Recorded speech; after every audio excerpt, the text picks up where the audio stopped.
Martha sat at the bar of the nightclub and involuntarily remembered the theory that a person's life is a series of black and white stripes. Some psychologists often said that life is like a zebra, and if a person is on a black stripe, then they should not despair because a bright future awaits ahead. Others jokingly responded that one should stock up on white paint and fix the situation to their liking. However, these pieces of advice did not comfort Martha, but irritated her, because she did not observe any enlightenment in the series of troubles and did not foresee it in the future. "I have a feeling that in my past life I destroyed cute kittens cruelly," complained Martha to her best friend Catherine, who accompanied her tonight. "Otherwise, why did such torments fall on my lot?"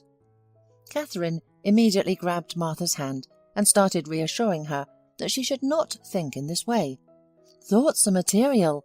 You should think about good, positive things, do you understand? So that the universe hears you. By the way, the universe is very sensitive to words, requests, and thoughts. It always responds to powerful energy charges. You have to watch your thoughts and words. Many things come true." Catherine was obsessed with esotericism, horoscopes, mantras, and affirmations. She even chose boyfriends according to their zodiac sign. Martha was her antipode and was sure that in this life one must achieve everything by their own efforts. A promotion at work is through hard work and professionalism. A good figure is through training in the gym, not through repeating phrases like, "I am successful and beautiful."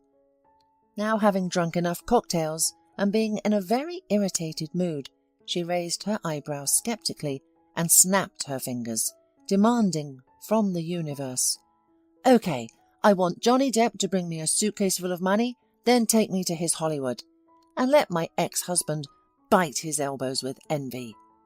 I want my test results." What a medical joke. "Hear me, universe, do it." Then she waited a little and looked at her friend with a feigned disappointment. Maybe the connection is bad here and the universe does not respond. Maybe it should change its mobile plan or something else. Catherine did not comment on her friend's childish behaviour, and she could not be offended by her now, at least not now. "You know, I still can't believe it," she admitted with sympathy and worry, looking at her best friend. "Maybe the test results were not yours." "What do you mean?" Martha snorted, and finishing her sweet cocktail in one gulp, asked the bartender to repeat the drink. "Well, maybe they mixed them up," her friend guessed. Martha looked eloquently at her and shook her head. She never understood the ease with which her friend approached everything, and sometimes she even envied her. Catherine fluttered through life like a butterfly. Everything was easy for her, and if unpleasant things happened, she managed to find the positives in them. At that moment, Martha mentally looked at her own life and realized with horror that she had nothing to hold on to. Throughout her life, she had been a diligent girl, the pride of her parents and teachers, the one her classmates and neighborhood kids looked up to. She graduated from high school with honors and went on to study advertising and public relations at the university. After graduating, Martha married Stephen, whom she met during her first year at university. Immediately after the wedding, she found a job in her field of study. 3 years after graduating from university, Martha became the chief editor at an image agency. The experience was interesting and varied. Among the agency's clients were large medical centres, auto repair shops, and shopping centres. And she mostly wrote texts for corporate newspapers and magazines aimed at elevating the company's image to unprecedented heights. Martha loved her job, but she was paid criminally little. Her boss piled all the work on her, but didn't raise her salary. He constantly convinced Martha that they were critically short on money, although he managed to fly to prestigious resorts several times a year. Martha, with her syndrome of being a meek, straight-A student, swallowed her boss's explanations for a long time before finally realizing the truth. A month ago, she accidentally saw a vacancy for a PR manager at the prestigious advertising agency and quickly applied for it. The company's clients included well-known brands, stars, and influential people in the country. Trying to get into the company was a bold decision, but Martha decided that those who don't take risks will be sitting in a stuffy office while their boss warms his bones on the Seychelles Islands. A few days after making the decision, she came for an interview. Our boss loves creative people, always gives them a chance even if they have little experience. But you have tons of it. I'm sure he'll appreciate your candidacy. He's currently away, but he'll reply by email in a month, said Anna, the personnel recruiter, to Martha. But the sad truth is, he's a demon in human form, so be prepared for anything if you get hired. We pay handsomely, but his requirements are high. He has no tolerance for anyone. He hates lateness, delayed projects, excuses. He doesn't like many things. He's a very difficult man. Besides, he's incredibly handsome. But he doesn't look at anyone. Saying this, Anna pouted petulantly. It was clear that she had already tried to get close to the boss, but it didn't work out, and it hurt her deeply. To give her credit, she was an incredibly attractive blonde. Her immodest neckline showed off her ample third size, and her plump lips shone with pink gloss. However, the appearance of the future boss didn't interest Martha. She was only interested in the job, and a week later, the mysterious boss approved her candidacy. Martha waved goodbye to her old boss and fled to her new job. They tried to keep her, even promising her the moon, but Martha no longer believed them. Martha enjoyed working with the new team. They threatened each other with the boss like children with a witch. Giggling and wailing could often be heard by the water cooler or in the ladies' room. Wait until Bradley comes back, then we'll see what you'll do. Although I know you'll be looking for a new job. He won't leave here anyone for their good looks. Martha worked at a new place for almost a month and felt like it was a new, wonderful and happy stage in her life.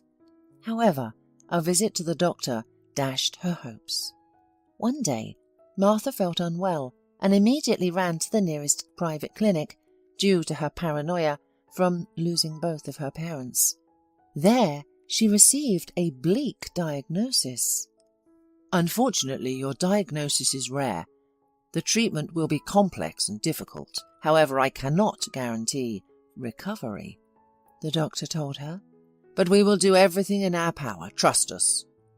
And if I don't treat it?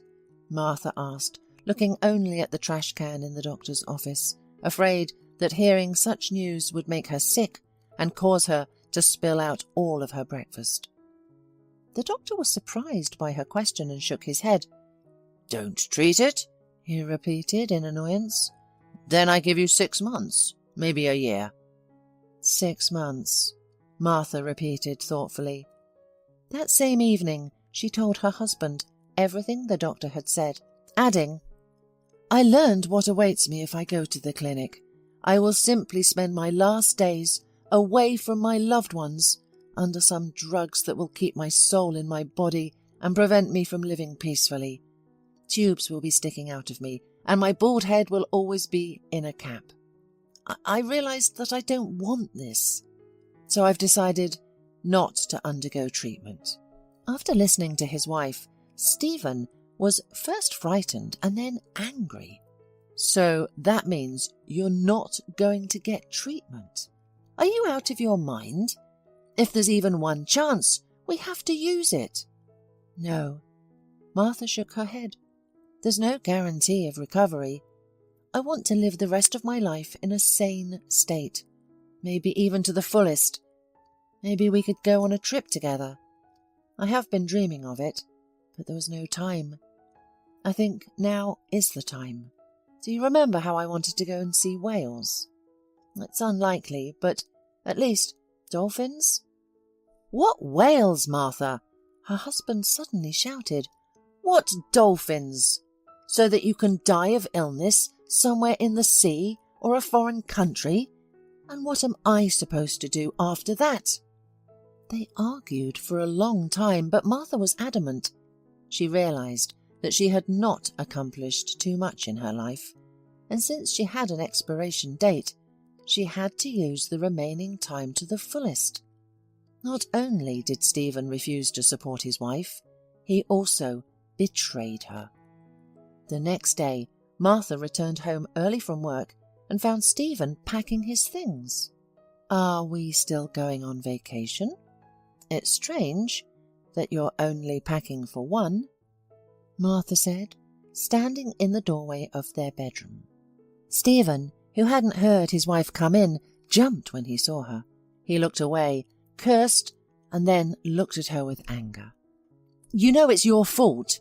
Do you think anyone wants to watch someone die? I've read what's waiting for you.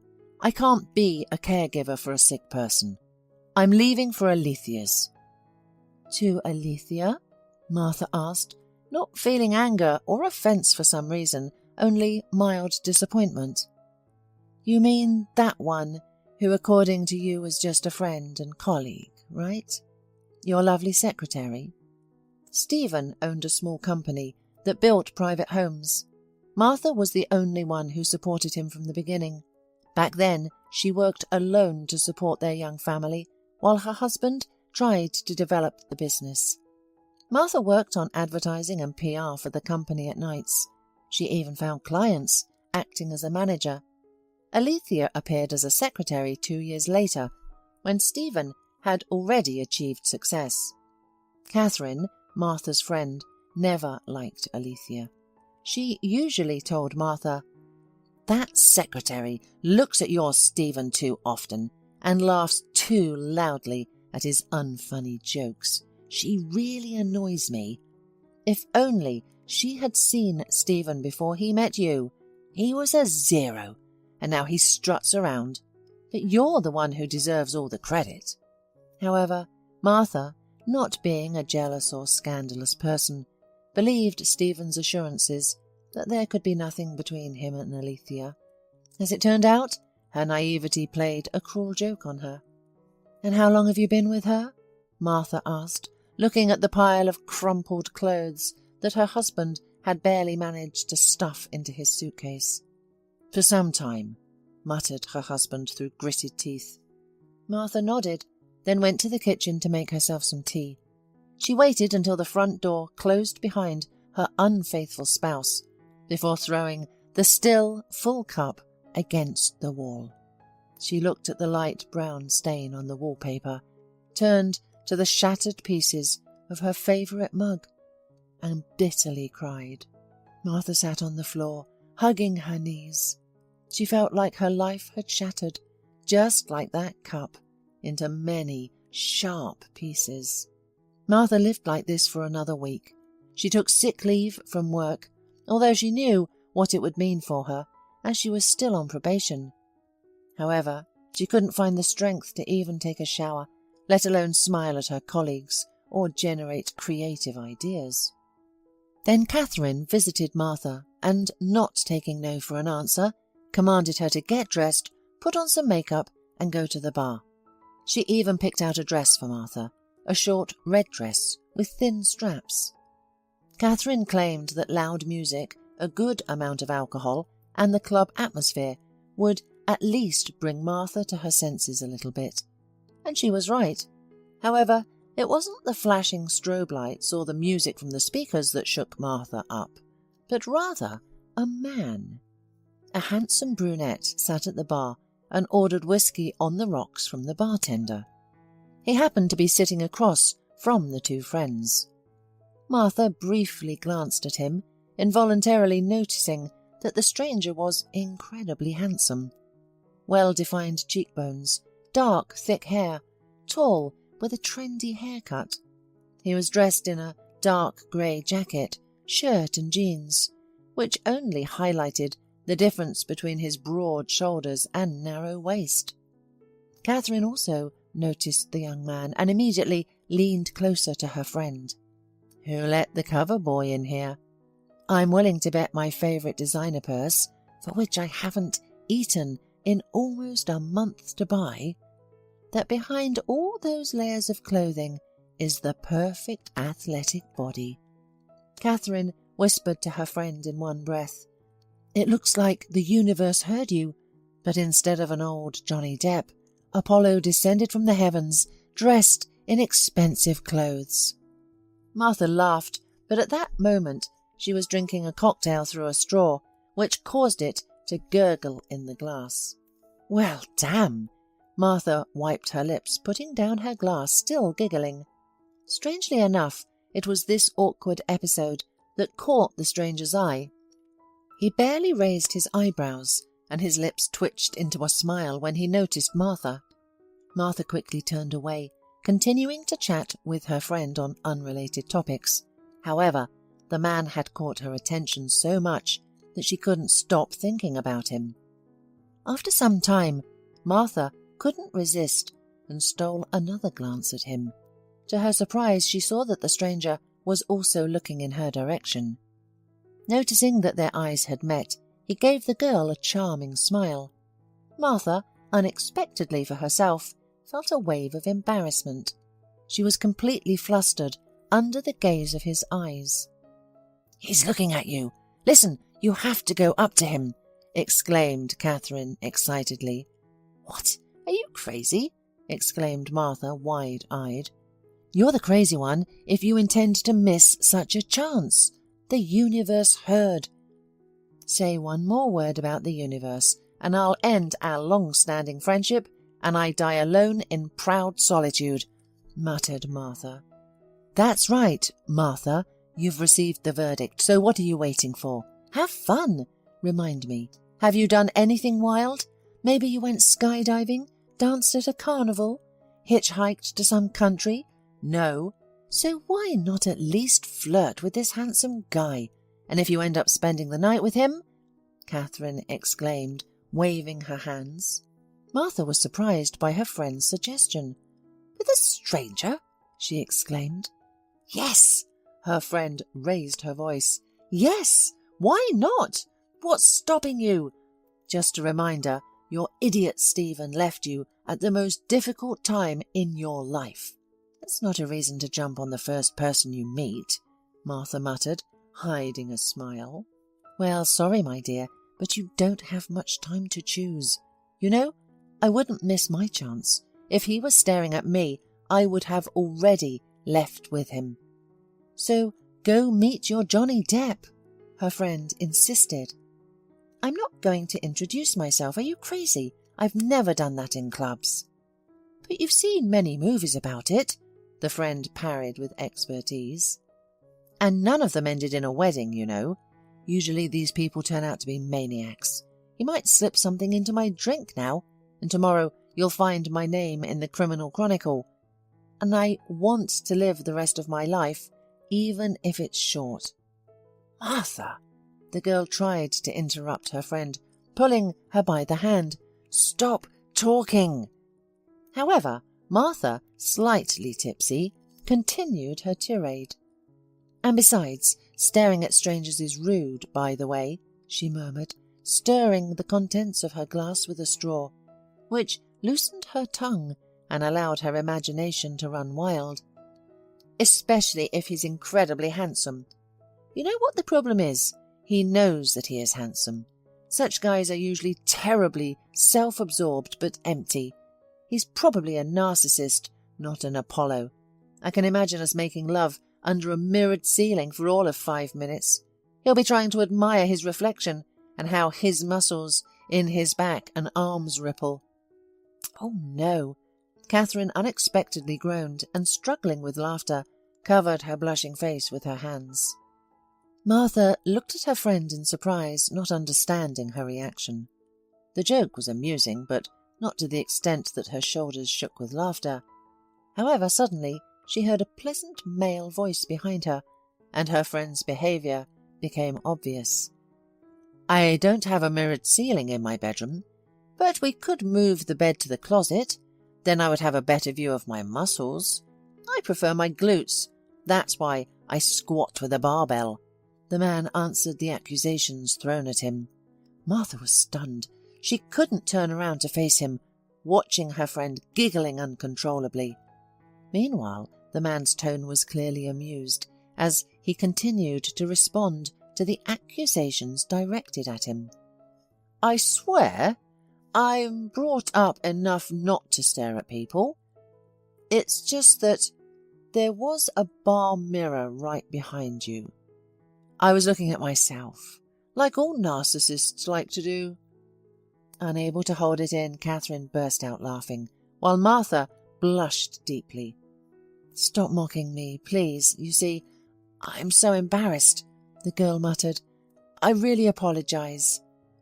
"I'll certainly forgive you if you allow me to treat you to a drink and prove that I am a good guy. To dispel your stereotypes, so to speak. You know, after your accusing speech, it's a matter of honour," replied the brunette. Martha found the strength to look up at the stranger. Up close he was even more handsome. "Wow, it's really late already," Catherine exclaimed, looking at her empty wrist on which there were no watches. "It's time for good girls like me to go to bed, so you can take my place. I don't mind. Her name is Martha.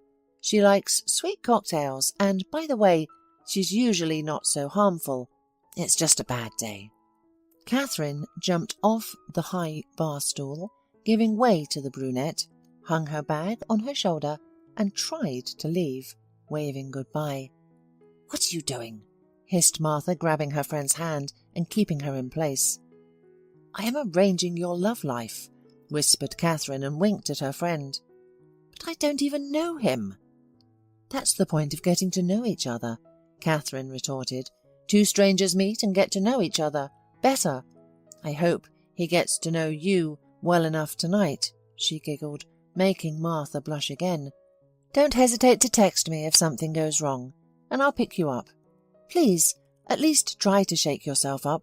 Maybe this person will just help you distract," Catherine said, and disappeared into the crowd of dancing people. Martha sighed deeply, watching the blonde with her eyes, but then turned to her new interlocutor. "So, Martha," the man smiled softly, "I swear I'm not a maniac." "You know, any respectable maniac would say the same thing," Martha parried, but feeling very awkward after her embarrassment. "Fair enough," the man nodded. At first Martha felt tense. After all, her husband, whom she had loved all her conscious life, had recently left her. He left her treacherously, so she did not want to trust men. But whether it was the cocktails or the charming brunette was such a great conversationalist, she quickly relaxed. Soon Martha was laughing heartily at his jokes. It turned out that the young people were on the same wavelength. They easily found common topics, had many similar interests both in the professional sphere and in their personal lives. After an hour and a half, when Martha received an SMS from a friend, she realized that she did not want to leave the club because she enjoyed the company of the stranger so much. She wrote to Catherine that she would stay a little longer. In response, she received many smiley faces in the form of fireworks and a couple more that she was too shy to ask the meaning of. At that moment, a couple more drinks appeared on the bar counter, each with a generous amount of refreshing ice. "Cheers to our meeting," said the man, clinking his glass against Martha's. "Wait, what's your name?" Martha asked, horrified that she had been talking to the man for an hour. She could say she fell in love with him, but she hadn't even bothered to find out his name. "Bradley," the man introduced himself with a smile. "Oh, my boss has the same name. They say he's terribly nasty. He rarely shows up in the office because he's constantly travelling, but always finds someone to fire. Can you imagine? I've only worked there for a little time, but I've already heard horror stories," Martha said. "You know, I'm also a nasty boss," Bradley smirked. "I don't like my subordinates' laziness or dishonesty.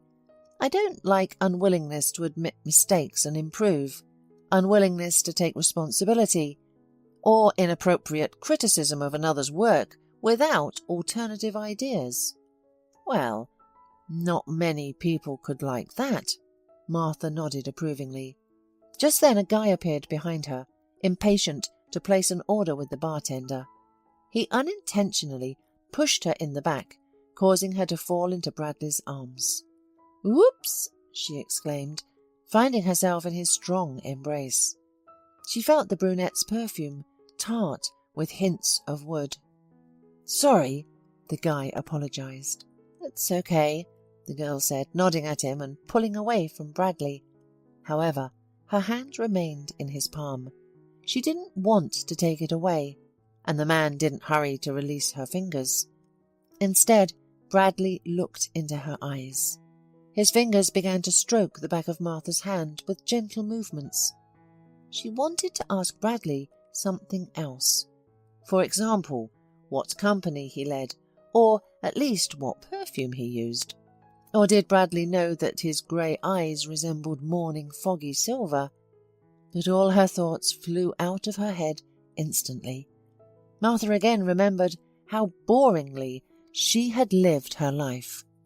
So the girl took a deep breath, as if about to dive into ice water, and then leaned forward, touching the man's lips with hers. He froze for a moment, not expecting this, but then responded to the kiss. Sparks ran through Martha's body, and lava seemed to flow in her veins instead of blood. Butterflies fluttered in her stomach, which she hadn't felt in a very long time.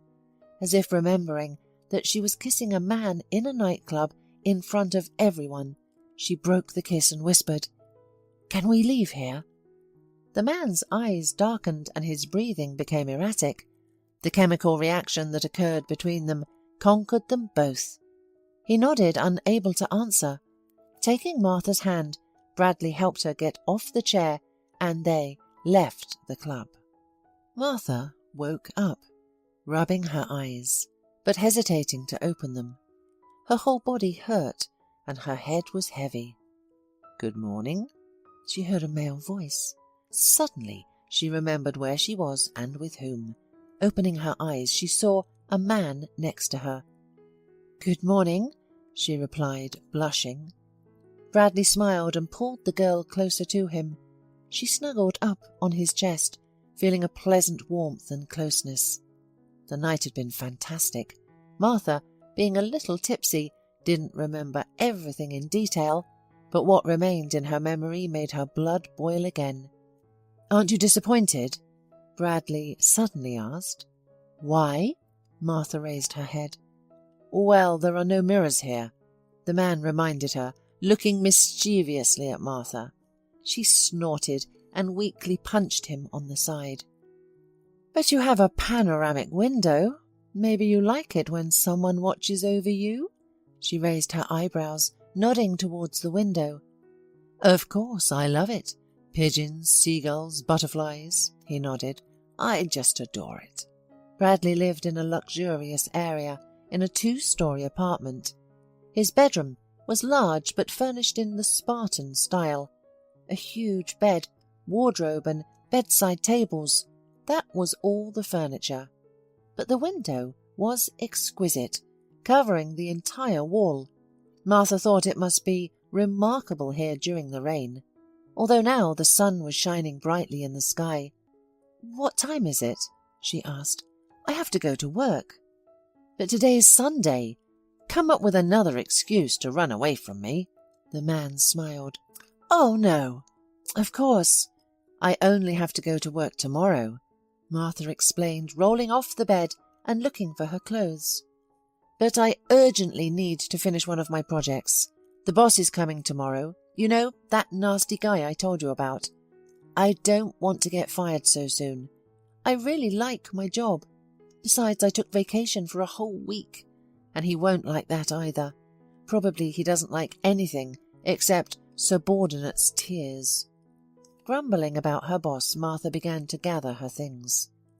"I don't want to believe that your boss is such an unpleasant person," Bradley remarked, putting his hands behind his back. He watched Martha getting ready with pleasure. The girl shrugged, trying to put her hair in order with her hands. "I can't draw conclusions until I meet him in person," she reasonably noted, "but the rumours about this person do not presuppose too pleasant communication. I'm afraid of him in advance, you know. His name is Bradley Hayder. Have you heard of him by any chance?" She turned around and saw that Bradley was almost choking on his restrained laughter. "I know him," nodded Bradley. He threw off the blanket and smoothly, like a predator, began to approach the girl. She looked at him suspiciously and asked, "Do you really know him?" Bradley nodded affirmatively again and said, "I know him very well, Ma. And now you too. Maybe now you can draw your own conclusions." It took some time for Martha to understand the meaning of Bradley's words. Then she gasped and retreated. "No, no," exclaimed the girl, first turning pale, then blushing. "Last night you only said yes and yes," Bradley noticed. "I liked that more." Martha swallowed and covered her chest, although it was pointless. "This is a nightmare," the girl muttered. "I slept with my boss. Am I fired?" "Usually that's how promotions go, not dismissals," Bradley remarked. It was clear that the situation and Martha's reaction amused him. But Martha was in shock. "This is not funny." She shook her head worriedly. "Tell me you're joking." "I can show you my passport. And I didn't hide where I work. I thought you understood." Bradley shrugged. Martha took a deep breath, then exhaled. Yesterday she was in a state of euphoria, and she didn't attach much importance to the fact that their line of work was so similar. She remembered how much she had told him about her colleagues and boss. Martha backed away towards the exit. "Now I really have to go." "We can have some breakfast. Then I could call you a taxi," Bradley said, no longer smiling but frowning. "Listen, don't take everything so close to heart, okay? I liked you. I thought you liked me too. I'm not as stupid as they say, seriously. I'm just strict and take my work seriously. After all, I founded this company from scratch. It's unpleasant for me that some people treat my life's work so casually. It's a pity if they see it as some kind of aggression." Martha didn't hear his words any more. She nodded strangely, then turned on and hurried down. She found her dress next to the stairs. "Martha, wait!" The man tried to stop her, but the girl didn't want to wait. She hastily put on her dress, grabbed her shoes, and ran out of the apartment barefoot. She was ashamed, wildly ashamed. She devoted the rest of her weekend to remembering what she had talked about with Bradley. With horror, she realized that she had been too candid. On Monday, Martha came to work with her head down. She didn't finish the project, but she did bring a resignation letter. "Why are you so gloomy? Did you see the boss already?" her colleague asked. "Has he come already?" asked Martha. "Yes, the very first one. He's sitting in the office, so angry. I haven't seen him so grim in a long time. Just like you." Martha nervously swallowed, tucking her dark locks behind her ears. She took a deep breath and headed towards Bradley's office. Knocking and hearing, "Come in," she walked inside. Bradley was sitting in the boss's chair, surrounded by morning light. Martha slid her gaze over the man, ignoring the butterflies in her stomach. "Bradley," Martha muttered, "I brought... well, here it is." She placed her resignation letter on her boss's desk. "What's this?" He looked at the paper with an unfriendly gaze. "My resignation. I can't work here any more." "Are you a child, Martha?" Bradley said seriously. "Should I tear up this piece of paper, or will you take it down yourself?" At such impudence, Martha opened her mouth and looked at her boss. "Don't you let me quit?" "Are there any reasons?" He raised his eyebrows. "Besides me seeing you naked?" "Can we stop remembering that already?" Martha hissed, unexpectedly forgetting that she was shy. Bradley suddenly smiled and his gaze became warmer. With that expression on your face, I like you more. He nodded approvingly and then took the letter, crumpled it up, and threw it into the paper bin. Martha snorted, but then her shoulders drooped again. Listen, that was a mistake. I can't work with you, and I'm uncertain if I want to spend time working right now, she said. What do you mean? The woman looked into his attentive grey eyes and decided to tell him the whole truth. She understood that after this he would turn away from her quickly, although maybe he would give her a bonus and some sympathy. I don't have that much time left. That's what I mean. Understand, Bradley, it's not like that. I don't jump into bed with strangers. You caught me at a difficult moment. She tried to explain, sitting opposite her boss. I'm sorry I didn't say it right away, but talking about how I only have a few days would ruin the vibe. I just wanted to relax, forget who I am, what's happening to me. Honestly, I was able to do this even for a short time. That's probably why the news that you're my boss knocked me off my feet. Fate seems to be laughing at me, constantly tripping me up. I did something that wasn't like me, and where did it lead? Even the man who I liked so much, whom I opened up to, turned out to be my boss. It's unfair. Bradley listened to her attentively, without interrupting, looking intently, as if he were peering into her soul. When Martha fell silent, he asked quietly, So you really liked me, right? I didn't mean that. Stop. What are you talking about? I told you that I'm dying and going through a divorce, and you only heard that. You're still a narcissist, she said with a hint of irony. Bradley smiled. I've heard that a girl who conquered me at first sight likes me, and then everything got shrouded in fog, he said, making Martha stare at her nails in embarrassment. I don't understand. Are you kidding me? The girl squinted as she looked into the man's face. She vividly remembered how her fiancé, with whom she had lived for so many years, ran away. So why was this completely unknown person to her so calm, as if he were a Chinese statue? Suddenly, Martha thought that this was the answer to her question. She meant nothing to him. For some reason, this thought pricked the girl in the heart with a sharp needle. It was unpleasant. Meanwhile, Bradley, who was sitting in front of the brunette, unaware of her thoughts, hurried to explain himself to her. Martha, I will need time to digest all the information you just spilled on me, the boss honestly admitted. However, I want to say again that none of your words convinced me to sign the resignation letter or forget that I had a good time with you. And also, didn't you say that you wanted to try something new for yourself? Step out of your comfort zone? How about having an affair with your boss?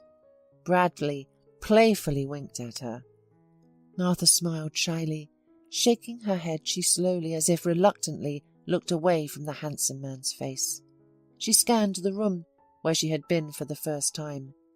Several interesting and bright vintage posters with retro advertising hung on one of the walls, made of grey brick. In another corner there was a shelf with a record player for vinyl records.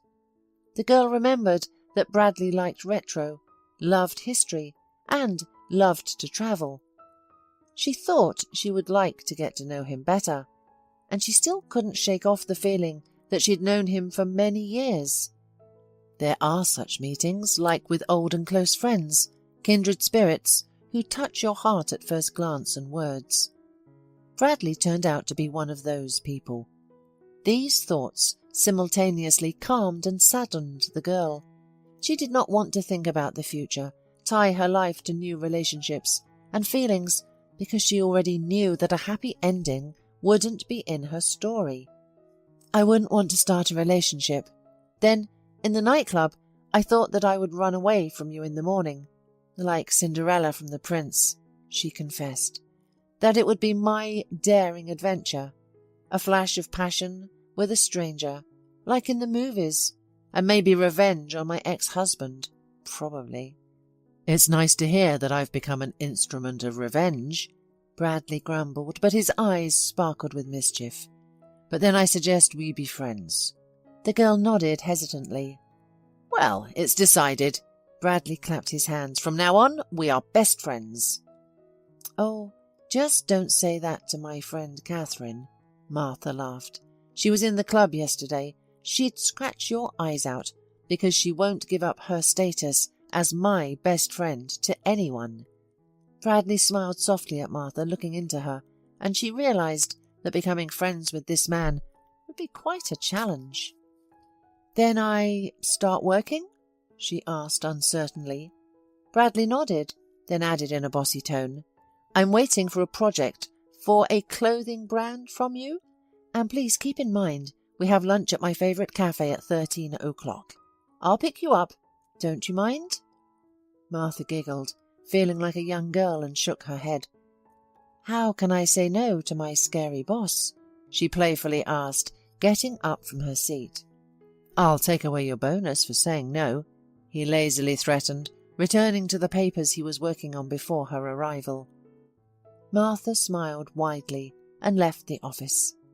She leaned her back against the wooden door and closed her eyes, still smiling. Her heart was warm, and she felt a strange anticipation, like when she was a child on the eve of holidays. When a child falls asleep in nervous but pleasant excitement, waiting for magic and gifts under the tree from Santa Claus. Martha hadn't felt this pleasant feeling in a very long time. It disappeared from her life long before the doctors diagnosed her. She simply got bogged down in routine, like travellers get stuck in quicksand. Her relationship with Stephen had long lost its spark. He didn't try to please his wife. There were no surprises, no romance. It all seemed to have stayed in their early university years, and now was buried under the everyday life. That's why Martha's blood started to boil again. In her chest it felt like flowers were blooming, the first spring ones breaking through the frozen ground. It seemed to her that everything would be all right, at least for now. When the door closed behind Martha, Bradley's smile slowly faded from his face. He put the documents aside, put his elbows on the table, and buried his face in his hands, wiping away the accumulated fatigue. The insomnia of the last few days had taken its toll, and now there was Martha. He didn't remind the girl of what happened between them last night. No, not about bed scenes or hot whispers. Those moments were fresh in her memory. However, he realized that she had forgotten a lot. The thing is, before she fell asleep, Martha suddenly sobbed in his arms, small, fragile and naked, and shared her secret with him. The confession was almost the same as her story today in his office, but much more disjointed, emotional, and touching. That night she talked about how her husband treated her, what sentence the doctors gave her, and that she didn't want to live on pills, but wanted to breathe to the fullest until the last minute. He wiped away her tears when she confessed that she had never been to the countries she dreamed of. She said that she had dreamed of a cruise tour her whole life, wanted to see whales, dolphins, or anyone in their natural habitat. That night Bradley didn't fall asleep. He looked at Martha's face, illuminated by the moonlight, touched her soft hair scattered on his pillow, and thought. He thought about many things, and came to the conclusion that he didn't want to let her go, although his decision was extremely difficult for him. He lost his fiancée, who never became his wife, in a tragedy 3 years ago. However, he could not throw her out of his heart until now, so he was distracted by work, with such zeal and eagerness that he earned a reputation as an evil boss among his employees. He avoided relationships with other women, and only had minor and short-lived intrigues in his life.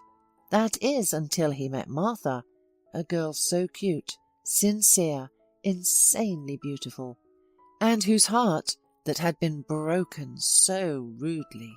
Bradley's agency was well known for its charity work, and he had always had a certain thirst to help people, which only grew stronger after the loss of his fiancée.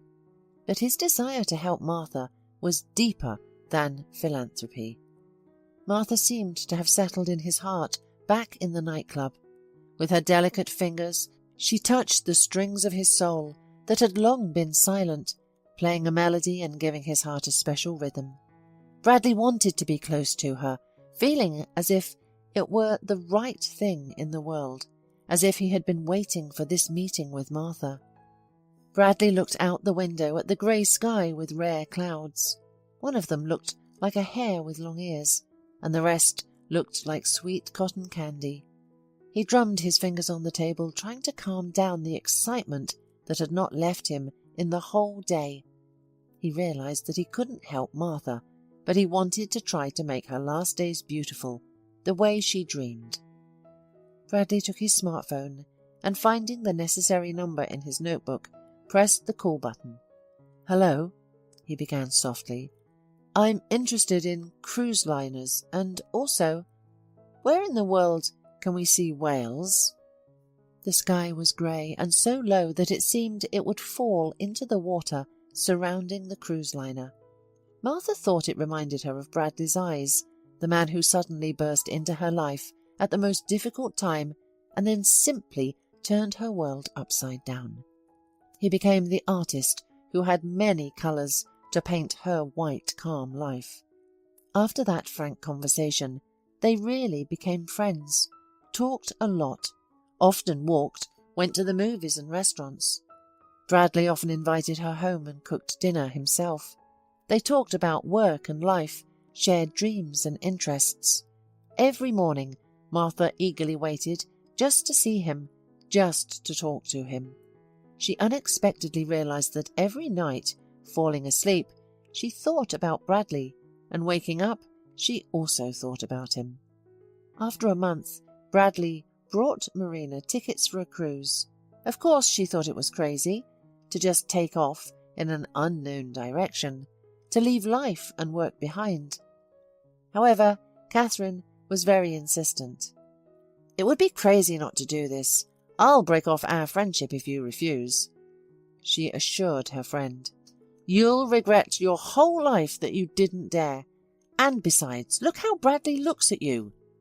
"We decided to stay friends," Martha weakly and hesitantly waved off. Catherine snorted, rolling her beautiful eyes to the ceiling. "Oh, don't mess with me. There's always such tension between friends that it's scary to light a match. God forbid, everything will explode." "You're in love with each other, silly," she declared. "But I can't do that to him," Martha reminded Catherine. "He told me he had lost his fiancée. Do you want to lose another person?" Catherine's smile faded, but she quickly composed herself. Maybe she shouldn't decide for him what to do. Just open up to him, or at least meet him halfway. Then Catherine took the tickets for the cruise and waved them in Martha's face. "Start with this, okay?" Martha, who had dreamed of travelling with Bradley herself, quickly gave in. One day, the awaited miracle happened. "Whales!" someone shouted from those who were walking on the deck at that moment. "There are whales, and there are so many of them!" Passengers poured out onto the deck, staring wide-eyed at the vast waters. The water was filled with whales, up to the horizon.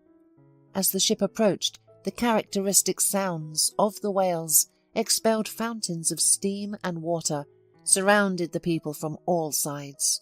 They were loud, unrelenting, and awe-inspiring. People tried to capture this wonderful moment on their cameras. Martha didn't try to reach for her phone in her pocket. She froze like a statue. It seemed that the girl even stopped breathing, and there was no question of blinking. Her heart was beating so fast that she had to press her hands to her chest. She was afraid that it would simply jump out, breaking her rib cage. A feeling of admiration made her lungs burst. Whales in the wild filled her with awe and delight. Bradley looked at the stunned Martha. The smile froze on his face. The corners of his lips trembled and slowly lowered. He noticed that Martha was crying. The girl realized this not immediately. Her vision simply became blurred. The picture became blurred. She blinked, trying to get rid of the unwanted tears so as not to miss a moment of this moment. "Hey, are you okay?" he asked worriedly. "Yes," Martha nodded, wiping away her tears with her fingers. "I'm just too happy. I can't contain my emotions. There are so many of them inside me that I don't even understand what I'm feeling. My head is spinning with delight." Bradley put his hands on the rail and stood behind Martha, embracing her tenderly. She leaned her head on his shoulder, still gazing into the distance, and Bradley thought how pleasant it was to embrace this girl, as if she were his other half, a girl created for him. "Thank you," the girl whispered, her voice trembling. "You know, I love you." Something broke inside Bradley. She had not spoken these words before, nor had he. However, even the sight of a multitude of whales did not cause in Bradley the same trembling as Martha's words. "I hope you're not saying this just because of your emotions," the man said unexpectedly seriously. "Because I love you too, Martha." At night they were lying in their cabin. Bradley was already breathing evenly, falling asleep. Martha, however, couldn't close her eyes. "Bradley, are you asleep?" she asked quietly, not expecting an answer. However, the man responded. "It all depends on you, princess," he mumbled sleepily, touching her hair with his lips. "Your word and I'll be awake and cheerful. Just give me 5 minutes and a cup of coffee." Martha smiled. Bradley really treated her like a princess, protected her, tried to fulfill her wishes. "I thought," she bit her lip, not daring to voice her thought, "I thought that when we get back, I'll go to the doctor again. You know, it's strange, but I feel so good. Every day brings me happiness. I just don't believe in my illness. And if it really is killing me, then I just haven't seen enough of this world yet, and I want to live," she gasped, trying to cope with the enormous lump stuck in her throat. However, Bradley heard her and understood. The man's arms tightened around his beloved, pulling her closer. "I didn't want you to bring up this topic, Martha, because it should be your choice," he began cautiously, "but I've been thinking about it more and more. Let's try it. And you're not alone. I'll be there, no matter what happens." Martha's heart was relieved. She believed Bradley, and next to him she could allow herself the daring, bold thought that everything would be okay. However, she didn't even imagine what awaited her. The black car stopped in the parking lot next to the clinic.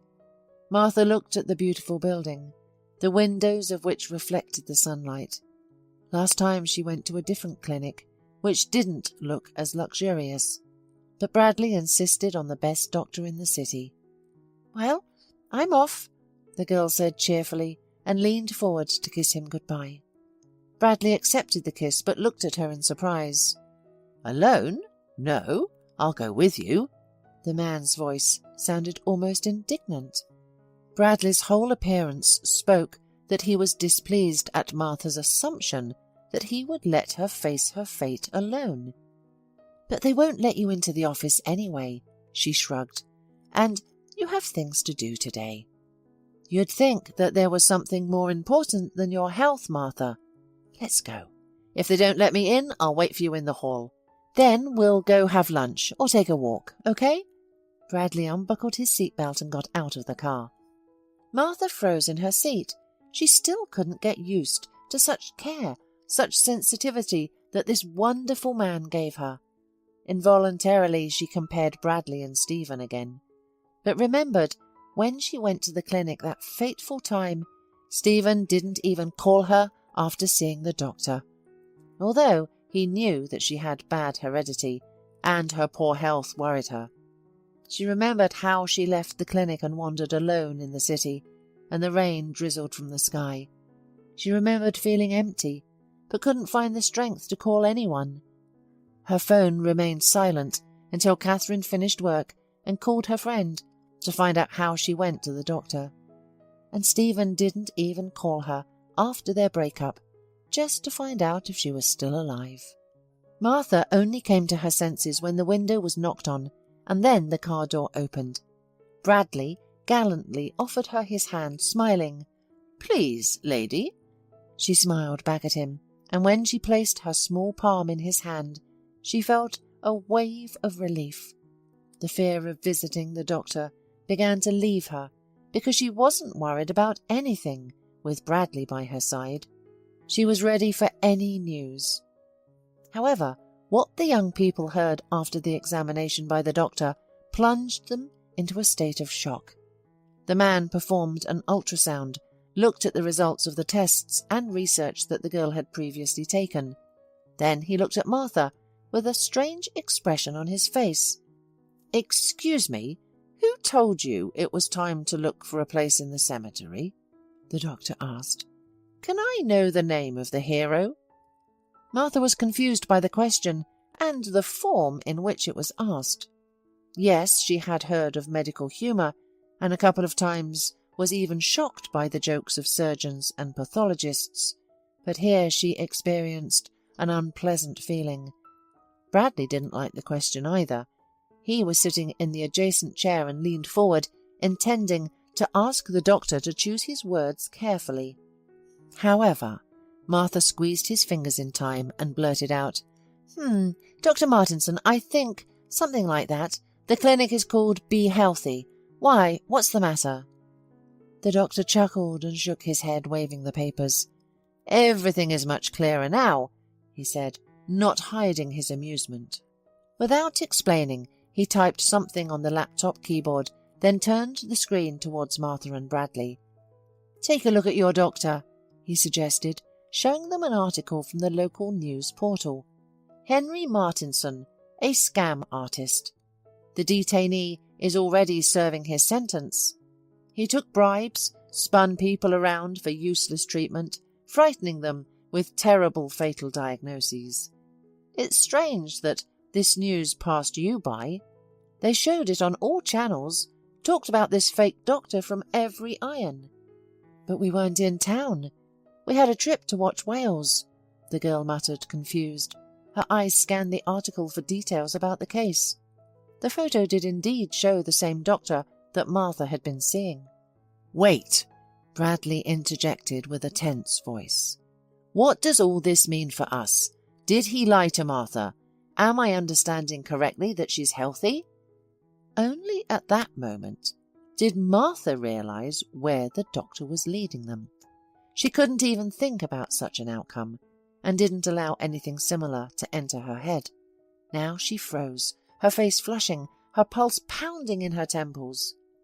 The doctor nodded with satisfaction. "I won't even offer you any additional testing, Martha. You're perfectly healthy. Everything that the previous doctor told you was a lie. He only hoped that you would become one of his victims, that he would squeeze as much money out of you as possible. He acted according to an established scheme, working in collusion with other doctors who also received punishment. They did all the procedures in their clinic and then said that with great difficulty and God's help, they brought a person back from the other side. That's why his reputation was initially high. Fortunately, this story is over. It's good that you didn't agree to be treated by him." Martha looked away from the doctor's face, stared at the laptop, then at the table, but didn't see anything else in front of her. Her emotions were mixed up in her chest, pushing each other aside. Shock, amazement, joy, and fear that it was another mistake. Bradley lifted her hand and kissed the tips of her fingers, which brought her to her senses a little, and she finally realized that all of this was reality. "I love you," Bradley said, instead of all the other words of joy, regardless of the doctor's presence. "And I love you," Martha echoed, feeling tears welling up on her face once again. Looking into the face of her beloved, Martha inadvertently thought that her little failed death was worth it to meet her true love. Bradley proposed to Martha almost immediately after they found out the happy news, and at that moment the girl realized that she was still not divorced. Yes, she referred to Stephen as her ex-husband, and she hadn't seen him in a year. However, they were still officially together. Therefore, the girl quickly filed the necessary divorce papers. Later, Catherine joked that Martha had summoned her husband, like witches summon demons at séances. At first, Stephen appeared at the door of her apartment, but not finding the owner there, he went to the office. He was amazed to see Martha. She hadn't died, as he had thought. On the contrary, she had blossomed. Love and a wonderful vacation helped her become even more beautiful than she was before. Her eyes shone, her cheeks had a natural blush that was much prettier than any makeup. "Martha," Stephen muttered, looking around in surprise. "I received the divorce papers and came to talk." "You didn't have to bother, actually." Martha shook her head, not at all embarrassed by their meeting, as nothing stirred in her soul. "Now we can do everything online." Stephen hesitated, shifting his weight from one leg to the other. He looked around the office where Martha worked, then, once again with greed, stared at the girl. "This letter was a surprise to me," he admitted. "Really?" Martha raised her eyebrows. "It was a surprise to me that we didn't get divorced earlier. Now we'll have to wait until everything is legalized. It's strange that you didn't think about it, since you have new relationships and all that. How did Alethea tolerate that you have the wife? Or does she only like married men?" Martha leaned back in her chair and began playing with the pen, looking at Stephen. He looked pathetic at that moment. However, perhaps he had always been like that. Martha just didn't realize the flaws in people close to her. She didn't even notice his mistress. Stephen frowned and then confessed, "Not everything is going well with Alethea. I have problems with my business. That's why I came. How will we divide the property? I was hoping to mortgage the apartment, and—" Martha felt nauseous when she realized the hidden meaning behind his words. "Wait, Stephen." She stopped him, holding up her hands as if signaling to stop. "Do you mean you were waiting for me to leave this world and leave my apartment to you?" Stephen sulked at first, hunched his head, then remembered that he was still a man, and straightened up. "Don't you find this train of thought logical, Martha?" "Tell me about your plans," the girl unexpectedly asked, leaning forward and resting her chin on her crossed fingers. "I'm truly interested. Are you planning to sell the apartment and invest the money in business? Or are you going to live in it with your secretary, who was, according to you, just a friend?" "This is not funny." Stephen flared up, raising his voice. "You don't even know what I'm going through right now. I invested in the wrong thing, you understand? I listened to that idiot Alethea and hoped for a profit. Now I have a lot of debt and major tax problems. And Alethea, she ran away with a man as soon as the tax office knocked on my door, saying that my mess is not her business. Do you even understand how hard it is for me?" Martha remained expressionless, while her ex-husband shouted accusations and exclamations at her. She was surprised by her own reaction. It turned out that Bradley had taken up all the space in her heart and soul, leaving no feelings for Stephen, not even sympathy. Catherine would probably say that karma had caught up with him. Martha sighed and returned to her previous position. "Okay. In any case, please don't delay signing the divorce papers. This has already been dragged out too much. You'll get half of the acquired property. By the way, as far as I remember, the business created during the marriage is also divided equally. However, I don't want your debts, so you can keep your company. Consider it a gesture of goodwill," she said in a business-like tone, as if making a deal with a client. "But the apartment was inherited from my parents. It's not jointly acquired property, so don't count on it. Okay? Figure out how to deal with your problems on your own. I've been dragging you for too long." Stephen shook his head and leaned forward. "Are you serious, Martha? Why do you need the apartment? You don't have anyone else but me. We've been through so much together. Well, if you like. He nervously scanned her face. Do you want me to come back to you? I'll take care of you until you die.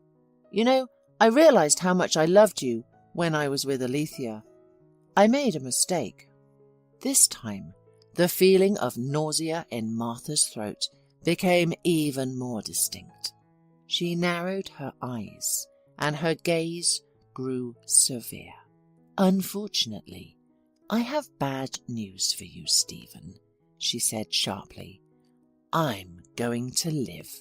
I don't know for how long, maybe a year, maybe 10 years, or maybe I'll live to 100. What? What? Stephen stammered. But you said... Martha shrugged her shoulders, irritated, her brow furrowed. The doctor was a fraud. The story is long and I don't want to retell it. But wait, then we can fix everything, right? Stephen suddenly perked up.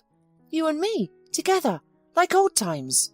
You always found a way to solve any problem, Martha. I really appreciated that. It will be problematic. Martha shook her head. My fiancé will be against it. Who? Stephen asked, staggering, as if someone had spit in his face. Martha turned the photo frame towards him. It was a picture of Bradley and Martha standing on the deck of a cruise ship. The ocean was burning silver in the distance, and whales were visible. That's why I'm asking you to hurry up, Martha calmly explained. We want to get married. To be honest, I completely forgot that I'm still married. I only remembered when Bradley proposed to me. Wait, you're joking, right? Stephen shook his head. You're teasing me. And where was that photo taken? And where was this photo taken? And did you find this Bradley somewhere? Wasn't that the name of your new boss? Martha smiled widely, nodding. It's nice to see you remember something about me. Yes, it's him. I met him not at work, but that's another long story, not for your ears. Stephen's face turned red, becoming the colour of a ripe tomato. You had an affair with your boss, he exclaimed, jumping to his feet. Martha unexpectedly burst out laughing. This coming from the man who left his wife for his secretary, she asked, as if she couldn't believe Stephen had brought up such a topic.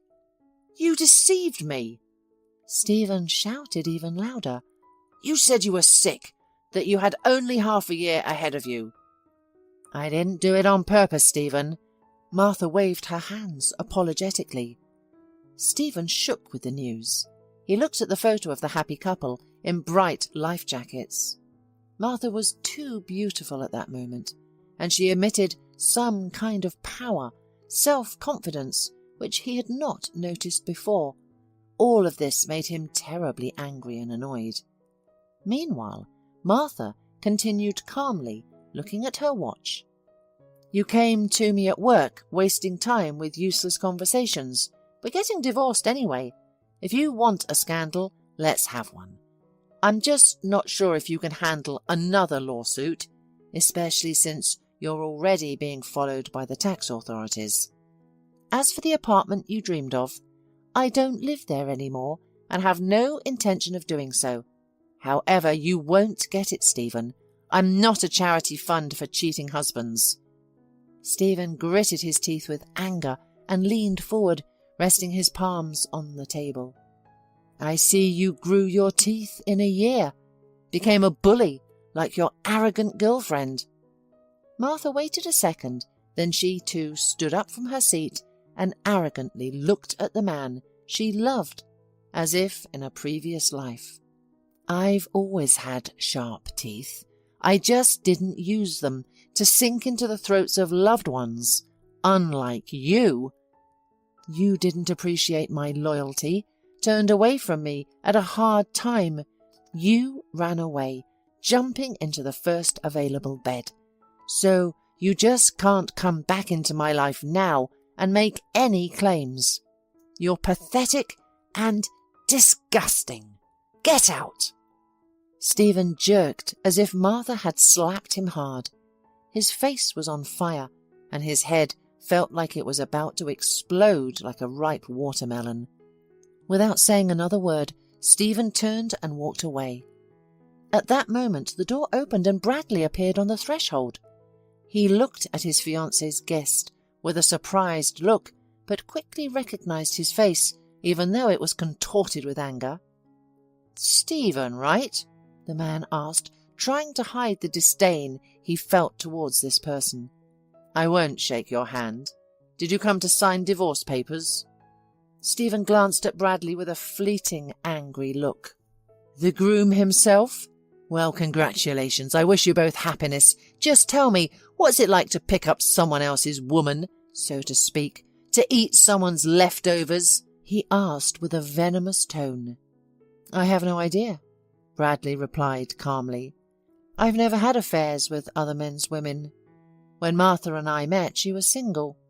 They say some scoundrel dumped her when he found out she was sick. There are such moral freaks, right?" Bradley winked at the pale Stephen, but a moment later his feigned cheerfulness and calmness disappeared from his face. "And now I advise you to leave the room before my patience runs out.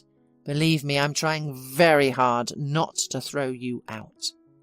Stephen felt through his skin that the man was not joking. He silently retreated and left the room sideways.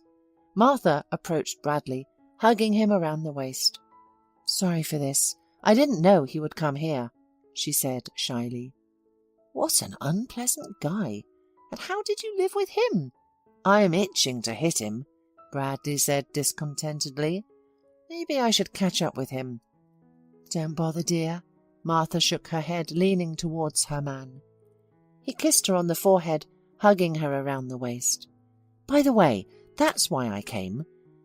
We got a response from the jewellery brand. They want the full package of services. You're a genius." He praised his most valuable employee. "I'm lucky to have you in every way. It's a good thing I threw away your resignation letter." Martha smiled widely, looking at her future husband, whom she loved with all her heart, and, moreover, knew that it was mutual. Over the past year, she had realized something else important. After a while, it might turn out that the streak of life that seemed black was actually an airstrip. Martha really took off and didn't intend to stop for a moment in the huge flow of happiness.